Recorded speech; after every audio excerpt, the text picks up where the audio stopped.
Барлығыңа сәлем. Бүгін біз «Қауіпті бағыт» фильмінің қысқаша мазмұнын айтып береміз. Туристік сапарға шыққан ғашықтар орманды қорықта романтикалық жорық жасауды жоспарлайды. Алайда жігіттің сенімсіздігі салдарынан олар жолдан адасып қалады.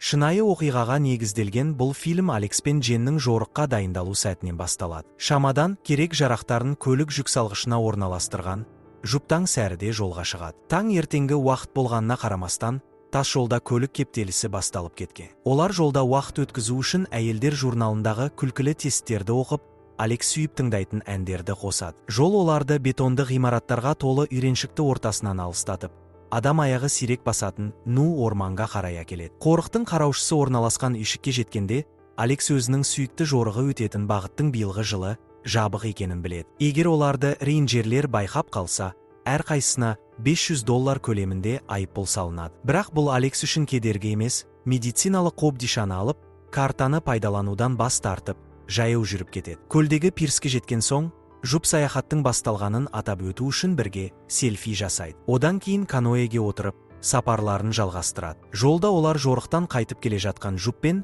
және таңғажайып табиғи көріністермен ұшырасады. Өзін тәжірибелі турист санайтын Алекс қаланың қызы Дженге осы көріністердің бәрін қуана көрсетеді. Жорықтың жаяу жүретін бөлігі басталатын жерге жеткенде, Алекс каноэні жағаға шығарып, байқаусызда аяғын басып кетеді. Ол Дженнің мойнына ысқырық тағып, беліне аюдан қорғайтын спрейді іліп қояды. Қыз ақылдылық танытып, оны өзімен бірге ала шыққан. Сондай-ақ оның рюкзагында көліктің дабл фагоэ бар, тек қауіпсіздік үшін. Бірақ Алекс бұл қорықта ешқандай қауіп жоғын, ең қорқыныштысы борсықтар ғана екенін айтады. Орманға жаяу тереңдей бергенде, олар кері қайтып бара жатқан туристерді кездестіреді. Кешке қарай аялдау орнына жетіп, шатырларын құрады. От жағып болған соң, Алекс жақын маңдағы көлге жалаңаш шомылуды ұсынады. Алдымен Джен сәл тартыншақтағанымен ақыры келіседі. Кейінірек Алекс қолына балтасын алып, отқа түнге жетерлік отын жинауға кетеді. Ал Джен орманда жалғыз қалады. Ол өзін аса жайлы сезінбейді. Алекс қайтып оралғанда, Джен балық аулап жүрген Бретт есімді жігітпен әңгімелесіп отырғанын көреді. Олар әлдеқашан бірге кешкі ас ішуді келісіп қойған. Бұл Алекске ұнамайды. Ол орманда бейтаныс адамдарға сенуге болмайтынын айтып, Дженді шатырға шақырады. Бретт өзін мұнда құптамай тұрғанын сезіп кеткісі келеді. Бірақ жұп оны қалуға көндіреді. Ол ұсынысты қабылдап, балықты алып пышақпен турай бастайды. Бұл Алекс үшін тағы бір белгісіздік тудырады. Ол тіпті беліндегі балтасының орнында екенін тексеріп қояды. Кешкі ас кезінде Алекс Бретке қорық аумағында балық аулау заңсыз екенін ескертеді. Бірақ әңгіме бірте-бірте жұмыс тақырыбына ойысады. Дегенмен, бұл шиеленісті сейілтпейді. Бретт Дженге көп мақтау айтып, картопты гарнир ретінде таңдайды, ал Алекс көкөністер жегісі келген. Оның үстіне ол оттың қасында ақ зәр сындырудан қымсынбайды. Тамақтан соң өзін гид ретінде таныстырған Бретт кетуге ыңғайланады. Олар бір-бірімен ғылыми фантастика стилінде қоштасады. Бәрі жақсы болсын, және балық үшін рахмет. Алайда жігіт кенеттен кері оралып, алғашқы кездесуде Алекс қандай түсініспеушілік туралы айтқанын сұрайды. Атмосфера тіпті одан сайын шиеленіседі. Джен жағдайды жұмсартуға тырысқанымен, Алекс оған үндемеуді бұйырады. Бұл тек еркектер арасындағы әңгіме. Ол орманда кезіккен бейтаныстың психопат болуы мүмкін екенін ескертеді. Бретт жауабына қанағаттанып кетеді. Бірақ қоштасар алдында жерден Дженнің түсіп қалған іш киімін көтеріп, өзіне қайтарып береді. Жұп қалған соң, Алекс орманда кезіккен кез келген адамды кешкі асқа шақыруға болмайтынын түсіндіреді. Ол азық-түлікті еноттардан сақтау үшін ағашқа іліп, балтасын жанына алып, ұйықтауға жатады. Түн тыныш өтеді. Ертеңінде олар таңғы ас ішіп, жорықты жалғастырады. Жолда Алекс жыртқыштың ірі іздерін байқап қалады. Бірақ Дженді қорқытпас үшін оған ештеңе айтпайды. Кейінірек Алекс туристік маршруттан бұрылып, өзі жақсы білетін, табиғаты әдемірек жолмен жүруді ұсынады. Орманды аралап келе жатқан олар кешке тағы да лагер құрады. Осы кезде Алекс шұлықтарын шешеді, ал Джен оның аяғының жағдайын байқайды. Ол үлкен башпайын алдымен каноэжді түсіргенде, кейін жорық барысында бірдеңеге соғып алып, жарасын өңдеген соң екеуі ұйықтауға жатады. Түн ортасында Джен шатырдың сыртынан түсініксіз дыбыстар естіп оянып кетеді. Әлдебіреу қоқыс лақтырып жатқандай сезіледі. Ол Алексті оятады.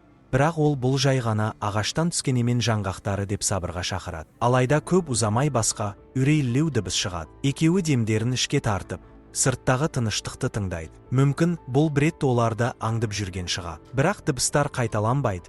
Сондықтан олар қайта ұйықтап қалады. Таңертең Алекс шатырдың жанында жаңадан сынған ағашты байқайды. Джен бұдан кейін үйге қайтқысы келетінін айтады.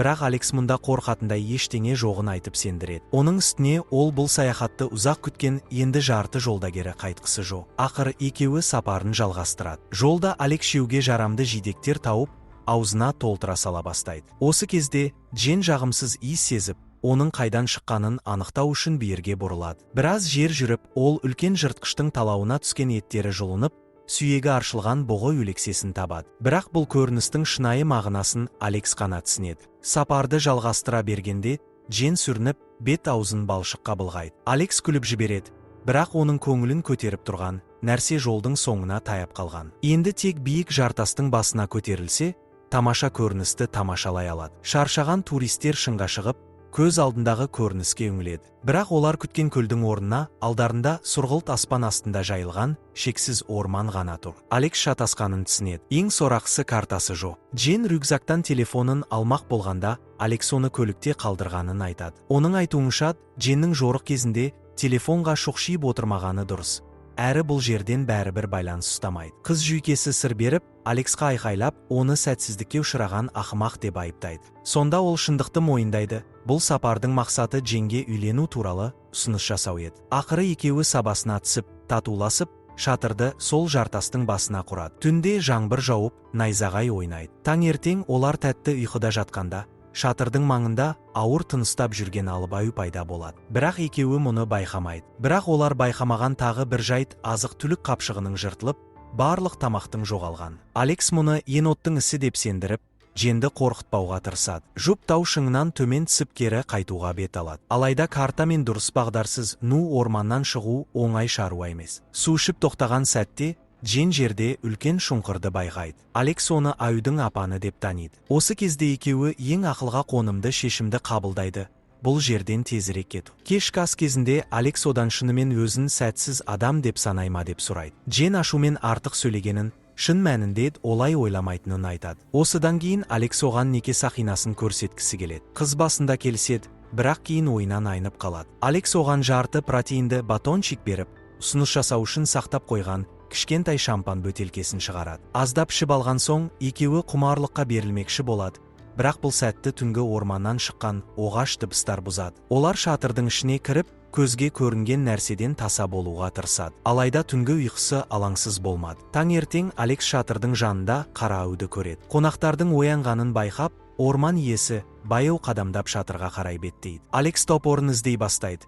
Бірақ ол рюкзакта, ал рюкзак болса оттың жанында қалған. Сол кезде Джен беліне байлаған аюға қарсы спрейді алады. Алайда аю шатырдың ішіне басын соққанда, қыз абдырап, баллонды түсіріп алады. Аң өз азығын жылы қарсы алып, қыздың қолын, ал Алексті аяғын тістеп жаралайды. Джен есін жиып, спрейді көтеріп, аюдың тұмсығына шашып үлгереді. Аң кейін шегінеді. Джен Алексті жаралы аяғын байлап береді. Бірақ бұл маңызды емес еді. Аю адам қанын татқан соң қайта оралады. Ол Алексті шатырдан сүйреп шығарып, оны нағыз, тірі қалған фильміндегі Ди Каприо сияқты айуандықпен паршалай бастайды. Жан тәсілім алдында Алекс Дженге қаш деп айғайлайды. Бірақ ол не істерін білмей болған жан түршігерлік көріністі аңырап тұрып көреді. Ау Алексті жеп жатқанда Джен сыртқа шығады. Оның денесі қорқыныштан сіресіп қалған. Бірақ ол тез әрекет етіп, сақина салынған қорапшаны алып, орманның ішіне қарай қаша жөнеледі. Көлденең жатқан тамырларға сүрініп, еңіс жерден құлап түседі. Басымен тасқа соғылып, есінен танып қалады. Есін жиған соң көмекке шақырады. Бірақ ешкім жауап бермейді. Джен өкіріп жылайды да Алексті сақинасын тағып көреді. Бірақ көп ұзамай өзін қолға алады. Дәл осы сәтте жақын маңнан бұтақтардың сынған дауысы естіледі. Ол қорыққаннан қайтадан қаша жөнеледі. Түнге дейін орман кезіп, қауіпсіз жер іздеп, ең биік ағаштардың біріне өрмелеп, түнеуге шешім қабылдайды. Таңертең Дженді ұшып бара жатқан тікұшақтың дыбысы оятады.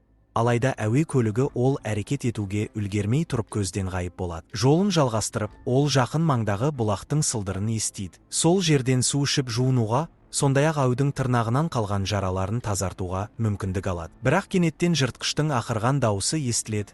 Мишка оның ізіне қайта түскен. Джен өлімге мойынсұнып, бар күшімен қаша жөнеледі. Су құламасының жиегіне жетіп, ол ысқырықтың көмегімен жыртқышты үркітуге тырысады.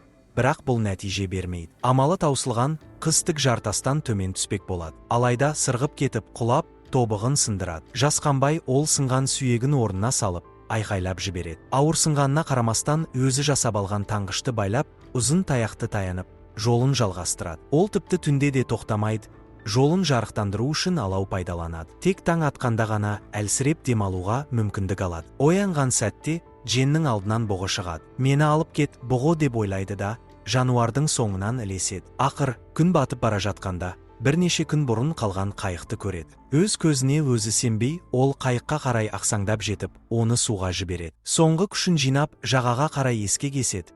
Қатты шөлдегені сонша, көмекке шақыруға да шамасы жетпейді. Есінен танып қала жаздап, ол сынған аяғымен жағалауға әрең жетіп, көлікке қарай бет алады. Бірақ дәл сол сәтте күші таусылып, жерге құлап түседі. Оны туристер тобы байқап қалады. Оларды Бред бастап жүр. Күдікті көрінген бейтаныс адам шын мәнінде экскурсовод болып шығады. Ол көмекке жүгіріп келеді, ал Дженнің көз алдындағы көрініс біртіндеп қараңғылана бастайды. Осылайша фильм оптимистік нотада аяқталады.